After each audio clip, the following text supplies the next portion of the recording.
Ladies and gents, I am the one and only DJ Storms. Welcome back to the channel here on YouTube.com.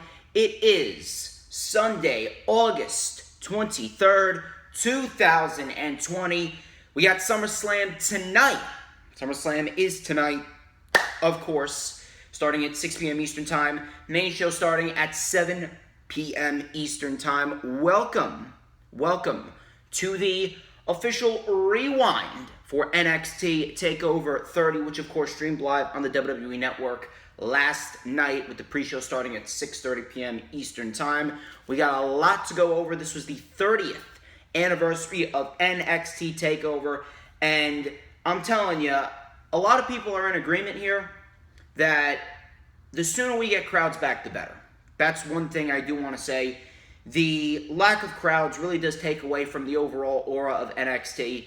However, we cannot discredit what we saw last night. Last night was a very, very good NXT TakeOver. Much better than Your House. In Your House, it really wasn't that good in terms of NXT quality. We had a 6-woman tag to kick off the show. That really didn't do anything. It was a fun little match, but it really wasn't anything TakeOver worthy. Gargano and Lee, they put on a very nice storytelling match. Cole and Dream was actually very lackluster for the backlot brawl. So it really did take away from the overall TakeOver aspect, especially what they did with Cross and Ciampa and how Carrion Cross completely routed Tommaso Ciampa in less than 7 minutes. But TakeOver 30, much better. There's still a lot of things that we need to critique. There's still a lot of things that we need to go over. A lot of things that were rather questionable. A lot of things that we expected. But for the most part, NXT TakeOver 30 had a lot of great wrestling, a lot of great storytelling. For the most part, we had the right outcomes. We're going to go over everything here on the Rewind. I would like to thank each and every single one of you for watching this video right now. Before we get started, please, follow me on Twitter at HistoryMakerDJS. Link is in the description. Follow me on Instagram and Periscope at TheDJStorms. Add me on Facebook as well for collaborations and business inquiries. Please send me an email. My email is StormsTakeOver@gmail.com. Like the official DJ Storms business page, and I may just send you an invite to join the official DJ Storms posse group on Facebook, that is. All links are in the description. If you missed the Lightning Flash update from yesterday, the link is in the description. Me and Earl Cole had a great time. We talked about 4 weekly shows, talked about Raw, AEW Dark, NXT, and SmackDown. We talked about the Rusev issue with Vince McMahon shutting down Rusev Day. We talked about Vince McMahon giving up on Ali and Vince McMahon reportedly not having any say in NXT, which is complete bullshit. We also talked about Tony Khan. And the issue with reselling individual tickets, because they're not actually individual tickets. They're part of a group for the shows at Daly's Place that allow 10 to 15% max capacity. That link's in the description. Please hit the thumbs up if you haven't already done so. I got goals to reach. I need you guys to hit the thumbs up to help me get into the eyes of more people. I also need you guys to please comment down below and keep the chat alive because it sparks up the conversation. Gets people talking. Now, of course, I can get people talking within the snap of my fingers, but regardless of that,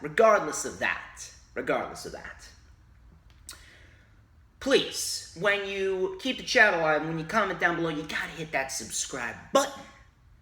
Man, I gotta grow. I got goals. Please hit the subscribe button. And when you hit the subscribe button, you gotta hit the notifications bell with a huge coup de grace. That way you will know whenever I pop up on YouTube. Because whenever I pop up on YouTube, it is the best time to be on YouTube. It's the only time on YouTube you're gonna get to see this glorious sideburn chin strap combination and this beautiful mustache. Hang on 1 second. Just gotta touch it up just a little bit, alright? There we go. Touch this up over here just a little bit. And ladies and gentlemen, I think it is time we get straight into the matches. TakeOver 30, we got the pre-show. It started off with Oni Lorcan and Danny Burch versus Breezango versus Legado del Fantasma. #1 contenders match for the NXT Tag Team Championships. The winners will obviously face Imperium. Do not know when that is. I'm assuming it's sometime next month. So, for the 7 minutes that it was, I would say this was a fun little match. Nothing really too overbearing. I was actually surprised they only gave this match 7 minutes, but regardless of that, this was a #1 contenders match. See who would face Imperium. I'm actually kind of disappointed that they haven't given Imperium an actual match for the NXT Tag Team titles on a TakeOver. And it really does go to show you the lack of focus on tag team wrestling in NXT, which is a clear-cut Vince McMahon initiative. You know for a fact that ever since Vince McMahon started to showcase his influence on NXT after WrestleMania 36, you know for a fact that the lack of focus on tag team wrestling has everything to do with Vince McMahon. You know for a fact.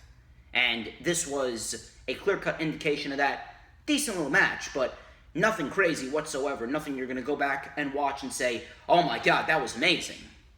Standard TakeOver match, spot after spot after spot. It was fun, but in terms of TakeOver quality, in no way, shape, or form was it TakeOver worthy.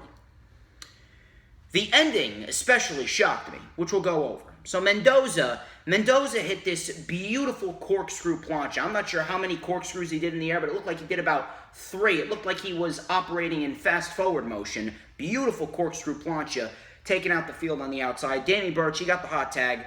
He came in with a big German suplex, big headbutt, and he tagged in Lorcan. They hit the draping DDT on Joaquin Wilde, I believe it was, but Mendoza, he broke that up.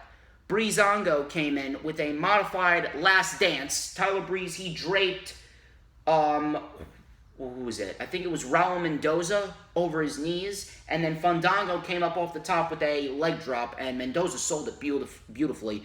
Wilde ended up breaking it up. We had a Spanish fly by Mendoza and a 450 by Joaquin Wilde. Very nice 450 by Joaquin Wilde, but everyone came in, they broke that up. Lorcan then took out Joaquin Wilde, and he then turned into a supermodel kick by Tyler Breeze, and Breezango wins. Breezango wins this match. Breezango is taking on Imperium for the NXT Tag Team titles sometime in the future. They have not announced it. Fun little match, but in no way, shape, or form was this any way TakeOver worthy. No way, shape, or form was this TakeOver worthy. But the thing that I'm most confused about is why Breezango won. Because they already had their shot at Imperium. They actually won a triple threat #1 contenders match against Oni Lorcan and Danny Burch in the Undisputed Era all the way back in June. To actually get this opportunity here against Imperium. And then you have them lose. They lose, and now they're getting another match with Imperium? I don't really understand the logic behind that. Are you going to give them the tag team titles, or is this just going to be another successful title defense for Imperium before they eventually lose the titles to Oni Lorcan and Danny Burch? I'm not sure what's going on over here. I'm not sure if they're going to give Breezango the tag team titles when they face off against Imperium on NXT. I'm not sure if this is going to be just another successful title defense for Imperium, and they wanted to do one more successful title defense for Imperium before we eventually get Oni Lorcan and Danny Burch taking the titles off of them, because they have teased that. We had a segment in a bar with Oni Lorcan and Danny Burch where Burch was cheering to taking the tag team titles off of Imperium. So I'm not sure what's going on here. I would like to assume that this would be just another successful title defense for Imperium, and then we get Oni Lorcan and Danny Burch taking the titles off of Marcel Bartel and Fabian Eichner. My guess is at the TakeOver rumored on October 4th. Now that's my guess. I'm not completely sure if that's what they're going for, but it would make sense. It would make somewhat sense. But it was a very confusing ending. Match wasn't really all that special. Very confusing ending. We had the wrong winners in my eyes. I actually thought that Oni Lorcan and Danny Burch were going to get this, and they were actually going to take the titles off Imperium sometime next month. But probably they want to extend Imperium's title reign a little bit longer. So they picked Breezango because Breezango's expendable. And I don't even understand why Breezango was even in this match to begin with, specifically because they lost to Legado del Fantasma on NXT this past Wednesday. They lost to Legado del Fantasma. Tyler Breeze was pinned. So, in hindsight, it really just should have been Oney Lorcan and Danny Burch and Legado del Fantasma fighting here on the pre-show. I don't understand why we had Breezango in the mix. A little confusing there for me, at least. But that was that. Breezango are your new number one contenders. I don't know when they face Imperium. They have yet to announce that. Then we move on to the main show. We kicked off with Finn Balor versus Timothy Thatcher. This was a nice little match right here. Very good technical wrestling match if you're into that.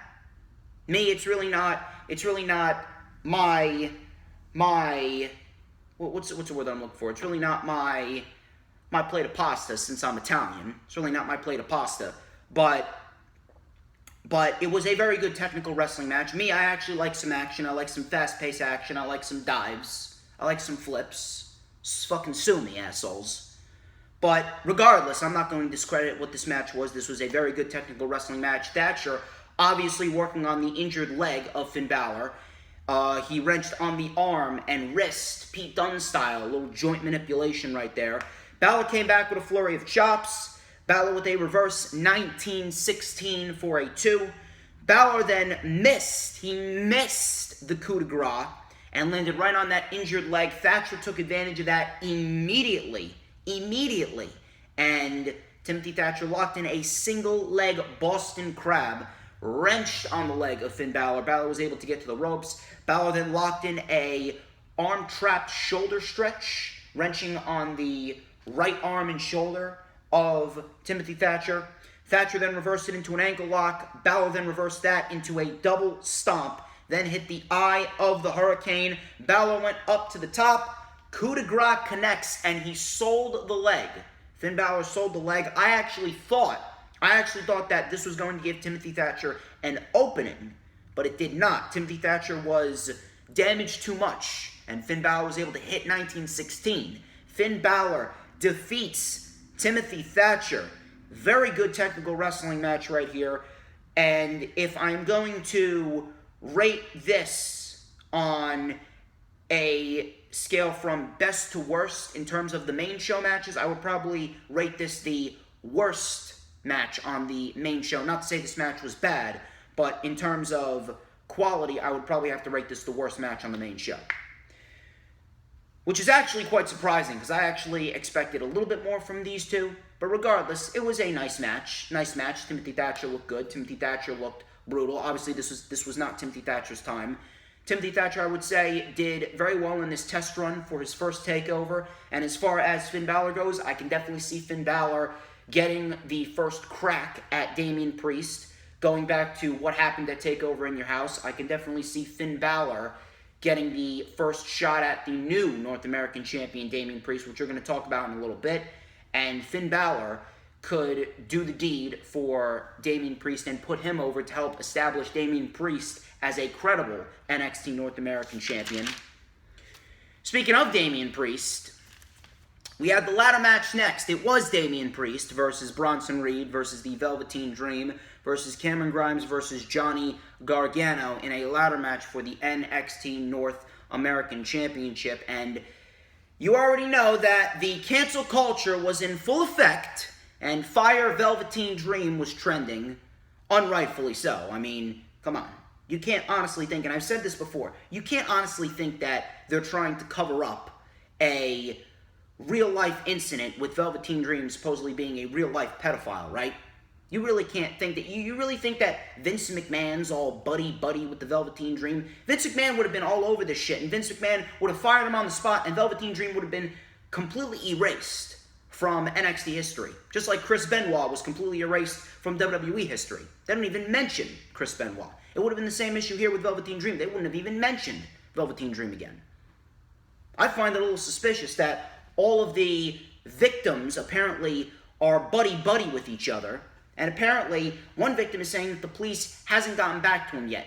Wouldn't you think that if the evidence that this individual presented to the police was legit, don't you think that they would have gotten back to them immediately? Don't you think the police would have been all over this shit immediately? I just find it a little bit suspicious that all of a sudden, all of these people that were supposed victims of Dream, they know each other. And on top of that, the police didn't get back to him yet. So that's probably a red flag right there telling you that the accusations are bullshit. And on top of that, don't you think that there would have been an investigation over the last 2 months? Use your head. Just use your head. I fucking hate the cancel culture. Let me just tell you that. I don't give a shit if you hate me or not.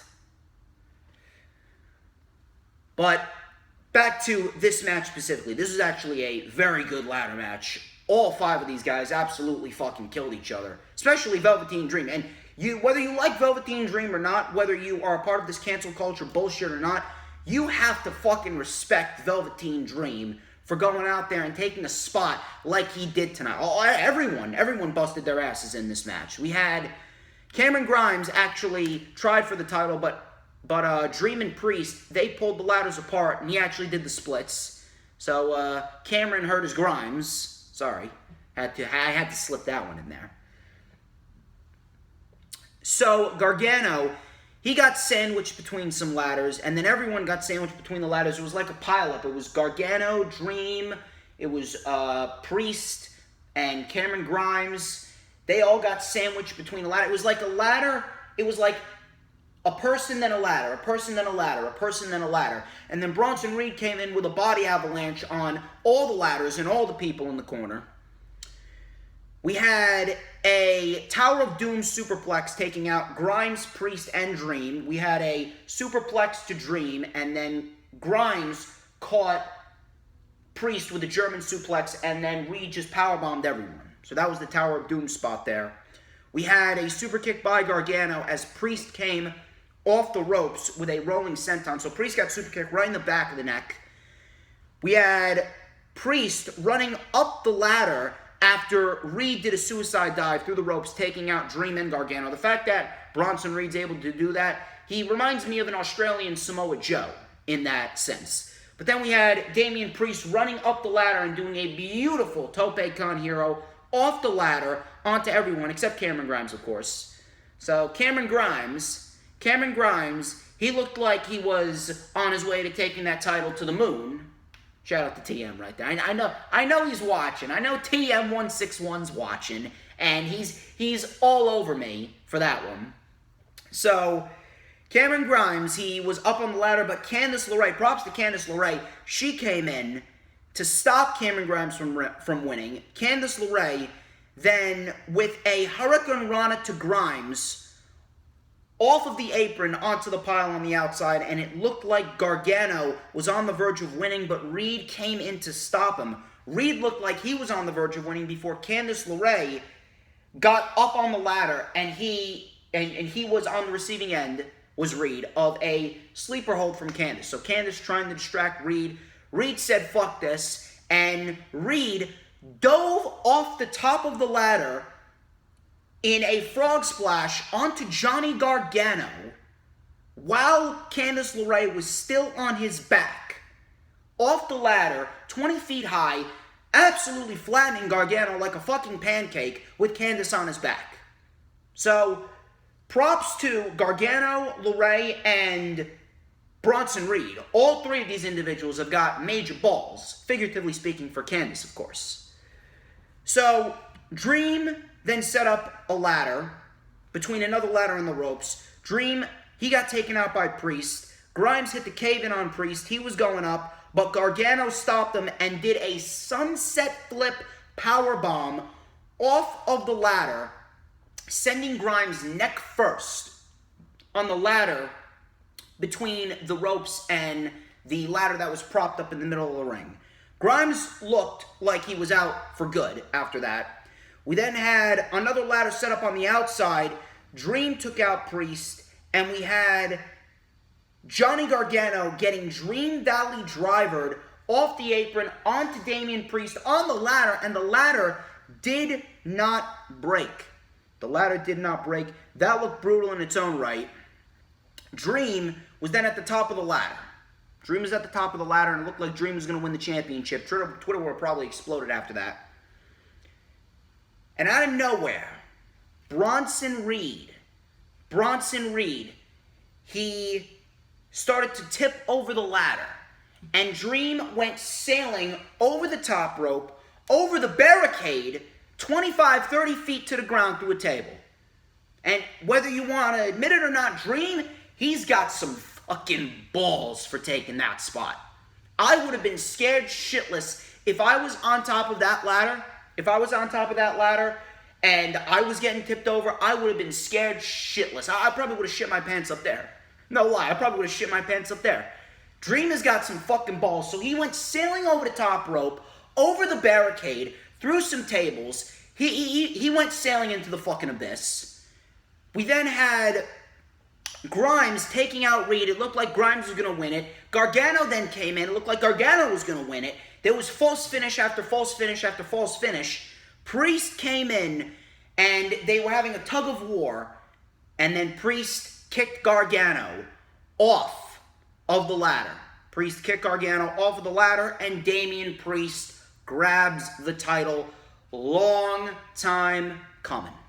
A long time coming for Damien Priest. He has busted his fucking ass to get to this point, and I am so fucking happy that Damien Priest is finally North American Champion. This, more likely than not, was going to be the outcome if Keith Lee had never lost the NXT North American Championship. We were probably headed towards Keith Lee and Damien Priest at TakeOver 30, in which Damien Priest would have won the championship then. And I'm going to talk about that when we get to the main event, because I got a lot to say about the main event. But this match, very, very good ladder match. I got to say that this was probably the best match of the night. Hands down, this was the best match of the night. The ladder match certainly delivered, much better than the women's ladder match that we got all the way back in April. All three men absolutely busted their asses in this match. You cannot take away anything from these individuals. All three of these individuals absolutely fucking killed each other. Damien Priest, right winner.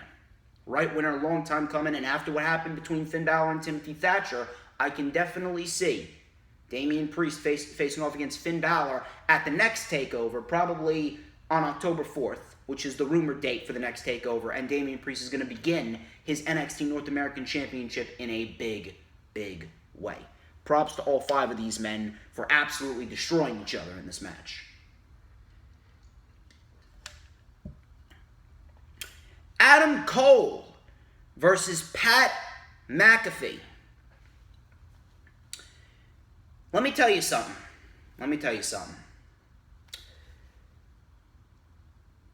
I'm going to tell you the same thing that I said before this match, and I'm pretty sure everyone has been saying the same thing, and this is a fucking fact. This is the reality of the situation. Whether you love me or you hate me, you cannot deny this fact.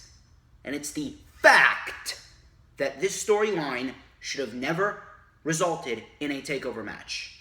Pat McAfee should have never been on NXT. Pat McAfee should have never taken up a spot away from an NXT superstar who has been there for weeks and months and years on end.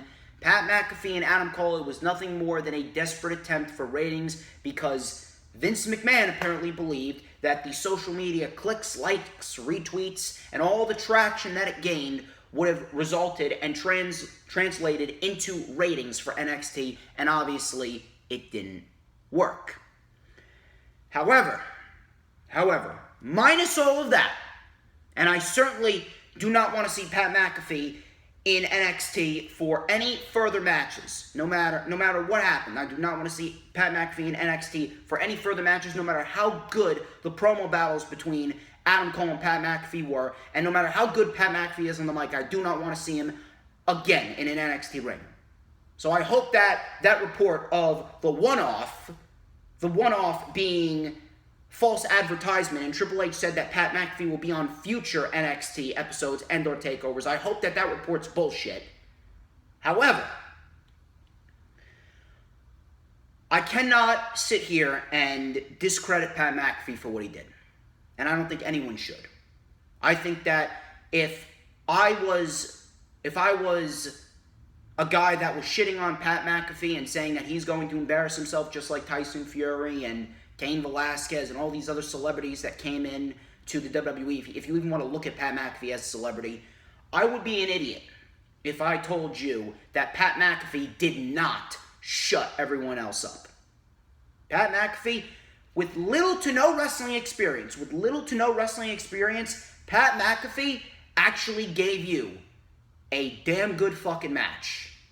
For someone who had little to no experience, this was actually a damn good match.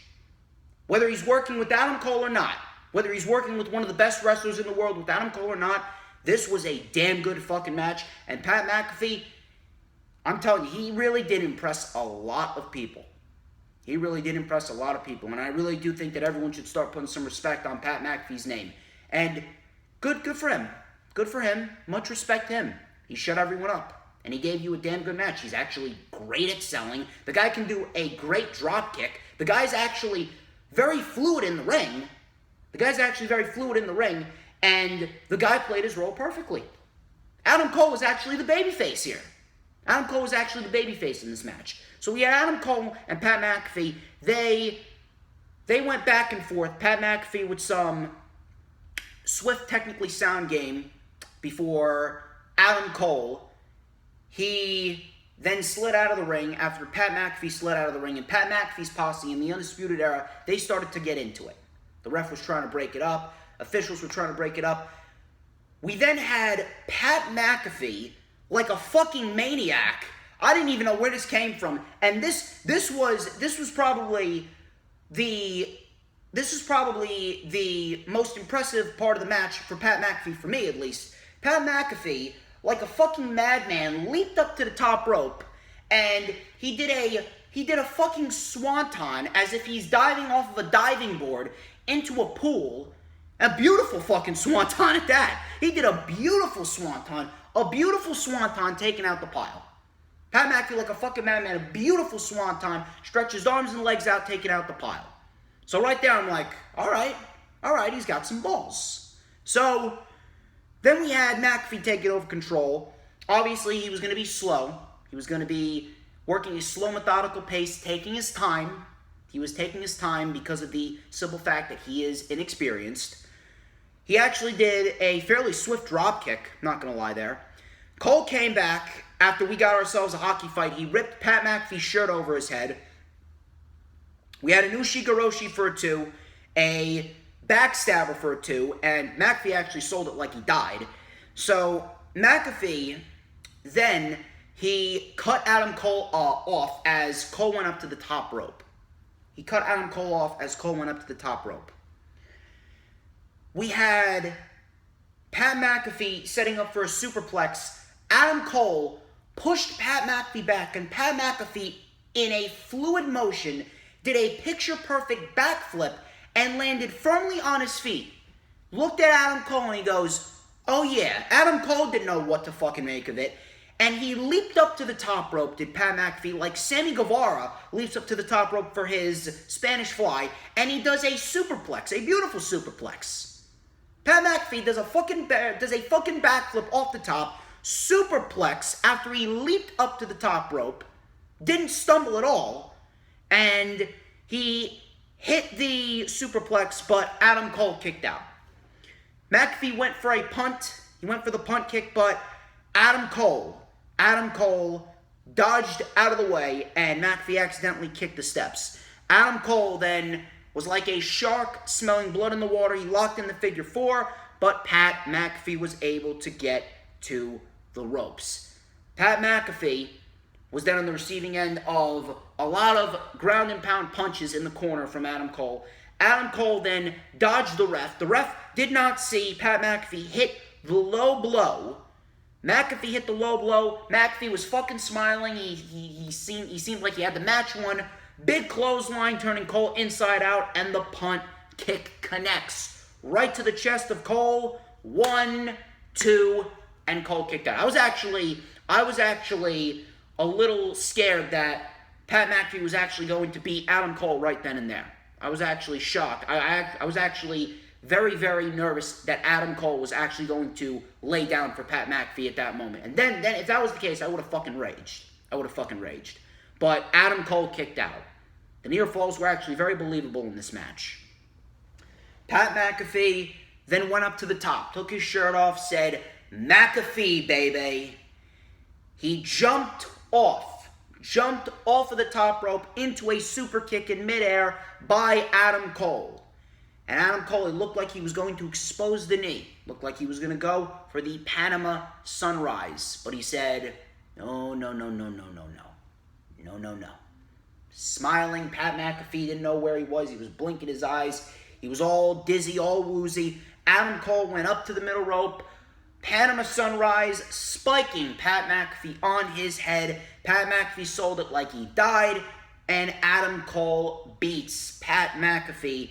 And my God, did Pat McAfee impress me.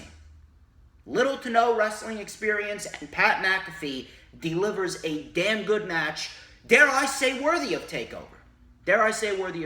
But that does not change anything that I said. The storyline should have never resulted in a match at TakeOver. Pat McAfee still took up a spot. Pat McAfee still should have never been in a wrestling ring, and he should not be in a wrestling ring going forward. But, he did excellent.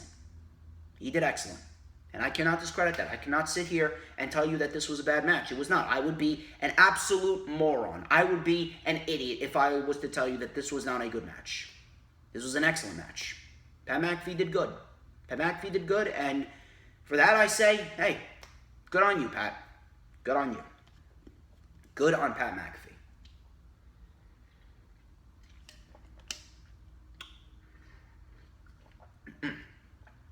I don't know what it is, but man, this is water in here. Sorry, this is water in here, but man, I don't know what it is.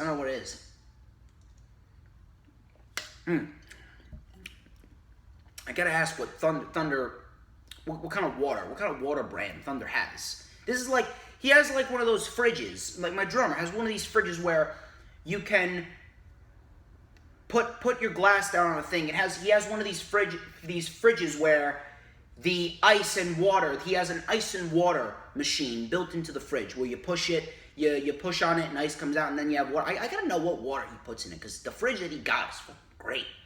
But next we had the NXT Women's Championship match between Io Shirai and Dakota Kai. Now this match, I said on the rundown with TM, shout out to him, I did say that Dakota Kai, outside of her matches with Tegan Nox, she hadn't really had any matches that really made everyone say, oh my God, she's one of the best women's wrestlers in the world. And she needed to have a great match with someone other than Tegan Nox to really show the world that she is a person that we should invest our time in, that she is one of the best women's wrestlers in the company and in the world. And based on this match, I would say that she absolutely did that. So Kai took advantage off of Io taking her eyes off first. She had her eyes on Raquel Gonzalez, and Dakota Kai took advantage of that. Kai with a beautiful punt kick, and Shirai, she does not wait. Shirai legitimately takes the fucking punt kick from Dakota Kai. So props to Io for that. So Shirai was on the receiving end of a lot of offense from Kai before. Shirai came back with a big upward palm strike. So, Cameron Grimes always says, to the moon. I believe that Io Shirai just sent Dakota Kai's nose to the moon with that palm strike. We had a 619 and a missile drop kick for a close 2 count right there. Then Shirai, she egged on Dakota Kai to kick her. So Shirai was like, come on, and Dakota Kai was kicking the shit out of her. Shirai then came back off the ropes but got caught with a scorpion kick. And Shirai, she sold the shit out of the scorpion kick. Shirai and her selling is very, very good when it comes to these big matches. Shirai knows how to make her opponent look good. And that's why Io Shirai is one of the best women's wrestlers in the world right now. So Kai, she sent Io into the buckle. She went for a running face wash, but Io sidestepped it, then hit 1, 2, and 3 double knees in the corner. We then had Io Shirai getting Dakota Kai up on the top turnbuckle, and Dakota Kai got caught in the Tree of Woe. Shirai with the double stomp in the Tree of Woe, but Kai kicked out. Kai then locked in an armbar. Now, the left arm of Io Shirai was the story for the majority of this matchup, and Shirai wrenched on the injured arm, or Shirai got the injured arm wrenched in an armbar by Dakota Kai, excuse me. So Dakota Kai wrenched on the injured arm of Io Shirai, but Io was able to get her foot on the bottom rope. Shirai was then caught up on the top turnbuckle, and Dakota Kai hit the modified go-to kick. But Io got her foot on the rope again. Kai was getting frustrated, so much so that Kai let her emotions get the best of her, and she actually kicked the ref in the corner. So the ref was down. Io Shirai took advantage, hit the moonsault, but there was no referee. Raquel Gonzalez came in, and no matter how terrible Raquel Gonzalez is, and she is terrible, but she actually played her role very, very well in this matchup, and I got to give Raquel Gonzalez credit there. We had Raquel Gonzalez coming in while the referee was down, and Raquel Gonzalez with the one-armed power bomb to Io Shirai, and then she put Dakota Kai on top of Io Shirai and woke up the ref. Brilliant storytelling right here, trying to get the sneaky win, trying to give Dakota Kai the championship. 1, 2, but Io kicked out.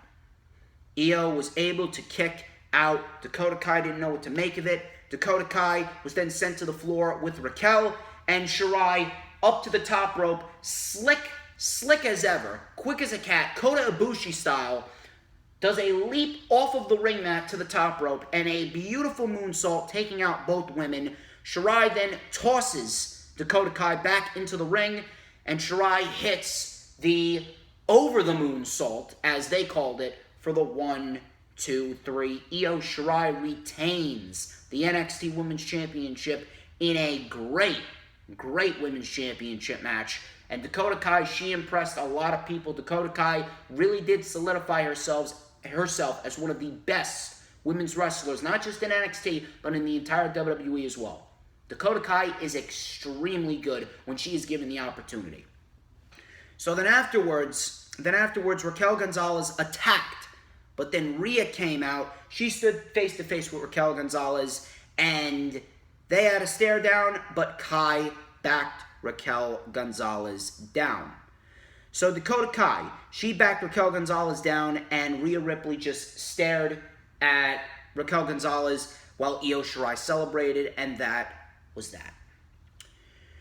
So, a few things. Great Women's Championship match. Undoubtedly, great Women's Championship match. I do not know where Dakota Kai goes from here. I would like to assume that her and Raquel Gonzalez are really going to be a focus now, because Dakota Kai, we all knew that Dakota Kai was nothing more than an interim opponent. She was nothing more than an interim opponent for Io Shirai, so that way Io Shirai can enhance her reign as the NXT Women's Champion. Io Shirai is not losing that title anytime soon. She's not losing that title until the end of the year when Candice LeRae is good and ready. Rhea Ripley. A lot of people are quite unsure how they feel about Rhea Ripley getting this opportunity against Io Shirai. I know my man Joseph Conlon, shout out to him. I know he is a little iffy on that, specifically because of the fact that Rhea Ripley was completely fucking buried at WrestleMania, and she was the one pinned by Io Shirai in that triple threat match. So I would like to assume that maybe they might rebuild her, but after everything that's happened, I really don't think you're going to make Rhea Ripley that much of a credible contender towards Io Shirai unless you turn her heel. But I do have a feeling that Rhea Ripley is going to be another interim opponent for Io Shirai. Rhea Ripley is not winning the NXT Women's Championship back. Io Shirai is not losing that championship until the end of the year at the TakeOver in December. If there is a TakeOver in December, like I am predicting, and Candice LeRae will be your new champion. As far as Dakota Kai and Raquel Gonzalez, I'd like to think that they will get a shot at the women's tag team titles after Sasha and Bayley eventually lose them. I do believe that they are going to lose them to Liv Morgan and Ruby Riott, if I'm not mistaken. And then Liv Morgan and Ruby Riott are taking those titles to NXT, where we are going to have Dakota Kai and Raquel Gonzalez eventually take the championships. Dakota Kai is great. Raquel Gonzalez is terrible, but I'd much rather see her in a tag team role with Dakota Kai. That's actually a role where she's actually bearable in, much rather than a singles role. Io Shirai, she's doing great. Io Shirai continues to shine as the NXT Women's Champion. And Io Shirai is going to be probably the best NXT Women's Champion that we've had since Asuka. Even though a lot of people will say Shayna Baszler, trust me, Shayna Baszler, she is awesome. But Asuka has really solidified herself as perhaps the best NXT Women's Champion in history thus far, specifically because of the match quality that she has put on with the likes of Bayley and Mickie James and Ember Moon, especially that match with Ember Moon, Nikki Cross. Ember Moon specifically, because Ember Moon, that match at TakeOver Brooklyn 3 with Ember Moon, holy shit, that was a fucking classic. In the main event, we had Keith Lee versus Carrion Cross.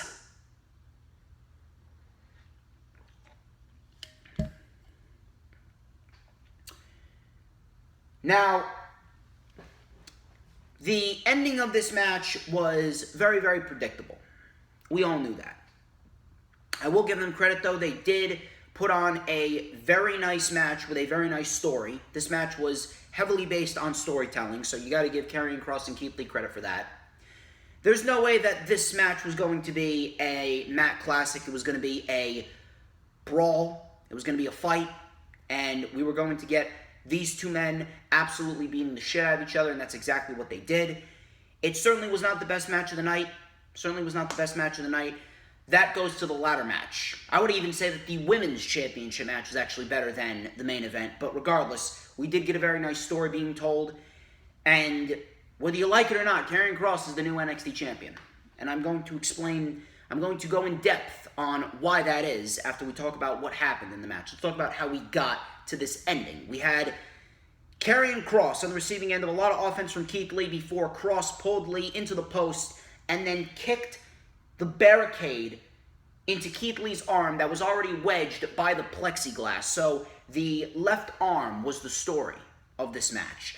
We had Cross targeting the left arm and shoulder before Lee came back with a big power slam, big swinging power slam for a 2. We had a big roundhouse kick and a DDT by Karrion Kross for a 2. Cross with a huge lariat for a 2. And then we had a Doomsday Saito for a 2.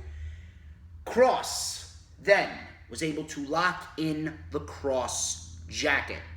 Cross locked in the Cross jacket, and Keith Lee slowly fading away. You saw the arm coming down. The arm was slowly going down. The ref lifted it up, and he let it go, but Keith Lee stopped it. His arm was shaking. Keith Lee became the first man ever to power out of the Cross jacket and fight. He fought back, and he rose from the proverbial dead, so to speak, and he was able to get to the ropes. Keith Lee fought back and hit a huge spirit bomb, tight cover on Cross, but Cross was able to kick out. We then had Keith Lee and Karrion Kross up on the middle rope, and Cross was able to catch Keith Lee in a Doomsday Saito, a middle rope Doomsday Saito. Keith Lee crashed to the mat, high on the neck and shoulders, and Karrion Kross pinned Keith Lee for the 1, 2, 3. And that was that. Keith Lee loses the NXT Championship, and his win at the Great American Bash has been rendered meaningless, which I said it was going to be. Keith Lee was not winning this match. And while Keith Lee is bulletproof, it does suck that Keith Lee is nothing more than a transitional champion. But based on everything that's been going on, this is what happens when Vince McMahon now has a say in NXT, and you got a guy like Karrion Kross on the show. And Keith Lee was unfortunately the victim of that, because whenever you look at Karrion Kross, you can automatically look at him and say, yep, he's a Vince McMahon guy. I mean, as TM says, he drools. Vince McMahon gets the drool on over Karrion Kross. I said it once and I'll say it again. Keith Lee was not supposed to win the NXT Championship this early. That double championship match was not supposed to happen. The only reason why it happened, other than to counter-program All Elite Wrestling and Fyter Fest with the Great American Bash, other than that, this match happened simply because of the fact that they needed someone who was believable to go up against Cross because Vince McMahon fast-tracked Carrion Cross to the NXT Championship. Vince McMahon has had a say in NXT ever since WrestleMania ended. You know he has. You can't tell me that with Charlotte Flair on NXT, Robert Stone puking, the lack of focus on tag team wrestling, the Great American Bash coming about in a week. You can't tell me that all of that was not a Vince McMahon move. Of course Vince McMahon has had a say in NXT. It's quite obvious. Now, Carrion Cross. Enter the picture. Carrion Cross is a Vince McMahon guy. He's had 6 matches, and all of a sudden he's in the NXT Championship title picture at TakeOver. Of course Vince McMahon had a say in this. I'd be surprised if he didn't. Vince McMahon wanted the NXT Championship on Carrion Cross. Therefore, Triple H had to act fast, because if Adam Cole went up against Carrion Cross at TakeOver 30, we would have gotten the exact same match that we would have gotten between Carrion Cross and Adam Cole, and not Adam Cole, and Tommaso Ciampa at TakeOver in Your House. That was a 6-minute match. 6-minute match, perfectly booked. So, do you expect Adam Cole, who is the same height and same weight as Tommaso Ciampa, to put up a better fight than Tommaso Ciampa against Carrion Cross? No. More likely than not, Keith Lee was going to lose the North American Championship at TakeOver 30, more likely than not to Damien Priest, which is why Damien Priest walked away North American Champion. We were going to get Keith Lee and Damien Priest at TakeOver 30, and Damien Priest was going to win the North American Championship. Adam Cole, more likely than not, was going into the fall as the NXT Champion. Therefore, Adam Cole was going to face Keith Lee in the fall, more likely than not on October 4th, which is the next scheduled TakeOver. Keith Lee would have lost the North American title to Damien Priest, and then Keith Lee would have gone on to defeat Adam Cole on October 4th and win the NXT Championship. He would have gone into 2021 as the NXT Champion, and we would have gotten a legitimate build with a legitimate reign as NXT Champion for Keith Lee, and Carrion Cross, more likely than not, would have beaten Keith Lee at the TakeOver before WrestleMania 37. But that didn't happen. Vince McMahon wanted the title on him now. So therefore, Keith Lee was fast-tracked to the NXT Championship. He relinquished the North American Championship because, obviously, he was going to lose the NXT Championship, and now he's a transitional champion. There was no way that Carrion Cross was losing this match, not after everything that they built up Carrion Cross to be. And it sucks. I hate it. I hate that Keith Lee is a transitional champion. I hate that he's nothing more than a interim placeholder champion just so they could get the title on Carrion Cross. Not only did they cut off Keith Lee's reign as North American champion, not only did they fast-track Keith Lee to the NXT title just so he could be a transitional champion, but they also cut Adam Cole's reign off. I'm telling you right now, if Vince McMahon did not have a say in NXT, Adam Cole would still be NXT champion right now. And Adam Cole would have lost the title to Keith Lee on October 4th at the next TakeOver in the fall. And Keith Lee would have gotten a legitimate reign as the NXT champion. But more likely than not, Vince McMahon wanted the NXT title on Carrion Cross. And who knows, maybe he wants Keith Lee on the main roster. That's probably where Keith Lee's going to be headed. He could probably get a rematch against Carrion Cross, but after that, he's going up to the main roster. There's nothing left for him to do. Keith Lee, and especially on SmackDown, he needs to go to SmackDown because they need a shot of fucking adrenaline in the arm. SmackDown sucks in terms of the mid-card, upper mid-card, and main event scene. They need to fucking get some top-tier mid-card and main event talent on SmackDown. Sooner rather than later. But as disappointed as I am for Keith Lee, I cannot discredit Carrion Cross. Carrion Cross has been doing great in this current role that they've given him, and Keith Lee brought Carrion Cross to a very good storytelling match. You gotta give Keith Lee credit there. And Carrion Cross, I'm very, very happy for Carrion Cross finally becoming a world champion. Especially after Impact denied him that opportunity. You gotta give both Keith Lee and Carrion Cross credit there. They put on a very nice storytelling match. Could have been better. Could have been much better, but they wanted to go with the story over the match quality. You can't really fault them at that if they wanted to tell a good story. More likely than not, we're probably going to get a great match the second time where the ring work is going to trump the storytelling, which is not a problem with me. I always love me some good ring work. And that was it.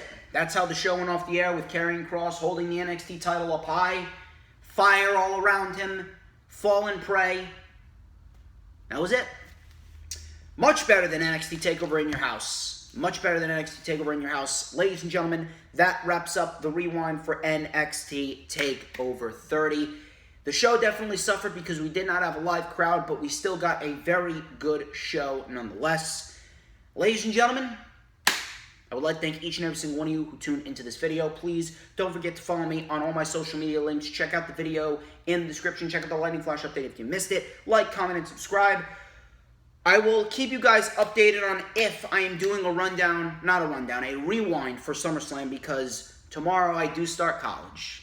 It's online. I do start college. It's going to be very, very tough, but I promise you, we will have the Lightning Flash update still up. The Lightning Flash update's still going to be up. I will still do rundowns, but as far as the rewind goes, I do not think I'm going to be doing rewinds for a little while.